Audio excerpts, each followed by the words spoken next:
Assalamualaikum warahmatullahi wabarakatuh. Dalam sejarah Islam ada satu nama yang menjadi simbol keberanian, keteguhan, dan keimanan.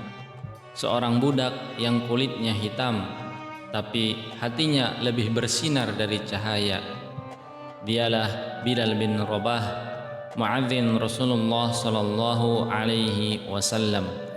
Dan suara yang pertama kali menggema memanggil manusia menuju Allah Subhanahu wa taala. Inilah kisah penuh keteladanan dari Bilal bin Rabah radhiyallahu anhu. Bilal bin Rabah adalah seorang budak berkulit hitam yang berasal dari Habasyah, Ethiopia.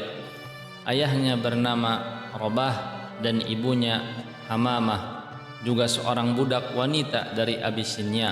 Sejak kecil Bilal tumbuh dalam sistem perbudakan Mekah, menjadi milik Umayyah bin Khalaf, salah satu tokoh Quraisy yang sangat membenci Islam. Namun di balik status sosialnya yang rendah, Bilal memiliki hati yang mulia dan jiwa yang besar. Ketika Islam datang melalui Nabi Muhammad sallallahu alaihi wasallam, Bilal adalah salah satu dari 7 orang yang pertama memeluk Islam secara terang-terangan. Keislaman Bilal diketahui oleh tuannya Umayyah bin Khalaf. Lalu mulailah penderitaan panjang yang luar biasa. Di bawah terik matahari Makkah, Bilal dijemur di atas pasir panas. Batu besar diletakkan di dadanya dan cambuk menyayat tubuhnya. Namun dari mulut Bilal hanya terdengar satu kata, Ahad, Ahad, Ahad. Itulah zikir yang terus ia ucapkan, Ahad, yang berarti yang Maha Esa. Rasulullah sallallahu alaihi wasallam bersabda, Sayyiduna Bilal telah menegaskan imannya dengan kalimat Ahad, Ahad, meskipun dia sedang disiksa. Bilal tidak hanya sabar tapi kokoh. Ia menolak murtad meskipun nyawanya menjadi taruhan. Dan dari langit keimanan itu dicintai Allah dan Rasul-Nya. Keteguhan Bilal membuat banyak sahabat kagum, hingga akhirnya datanglah Abu Bakar As-Siddiq radhiyallahu anhu. Melihat penderitaan Bilal, Abu Bakar langsung menemui Umayyah dan berkata, apakah kamu tidak takut kepada Allah atas orang ini? Sampai kapan kamu akan menyiksanya? Akhirnya Abu Bakar membeli dan membebaskan Bilal. Dari budak yang disiksa, Bilal kini menjadi orang yang merdeka karena keimanannya kepada Allah. Kemudian dia termasuk orang-orang yang beriman dan saling berpesan untuk bersabar dan saling berpesan untuk berkasih sayang. Mereka itulah adalah golongan kanan. Ketika kaum muslimin hijrah ke Madinah dan masjid didirikan, Rasulullah sallallahu alaihi wasallam memerlukan seorang untuk mengumandangkan azan. Ketika azan disyariatkan, Nabi berkata, wahai Bilal, bangkitlah dan kumandangkan azan. Suara Bilal indah dan merdu.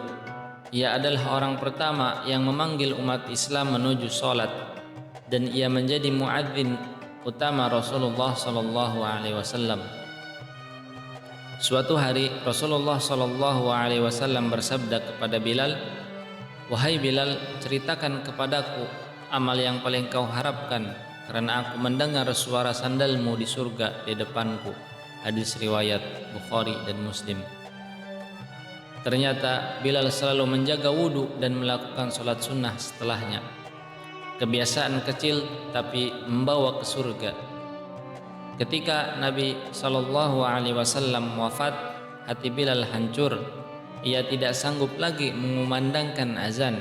Suaranya selalu terhenti di bagian asyhadu anna Muhammadur Rasulullah, karena air matanya tak bisa dibendung.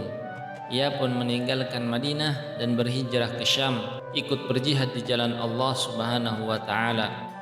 Suatu malam Bilal bermimpi bertemu Rasulullah sallallahu alaihi wasallam.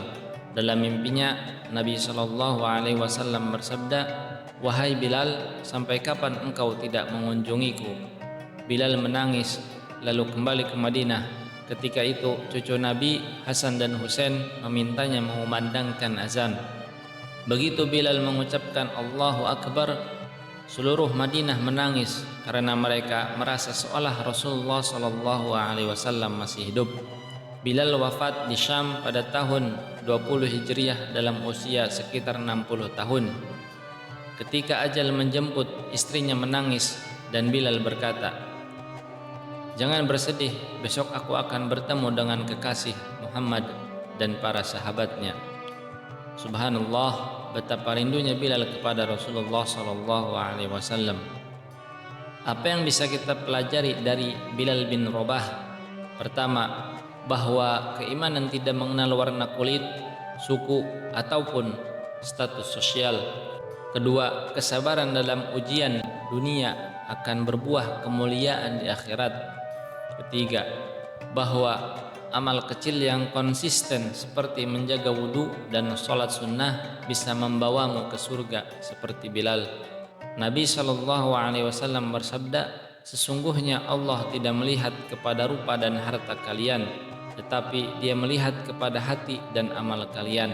Bilal bin Rabah telah tiada, tapi suaranya masih menggema, bukan hanya dalam azan, tapi dalam hati setiap muslim yang merindukan kekuatan iman sejati.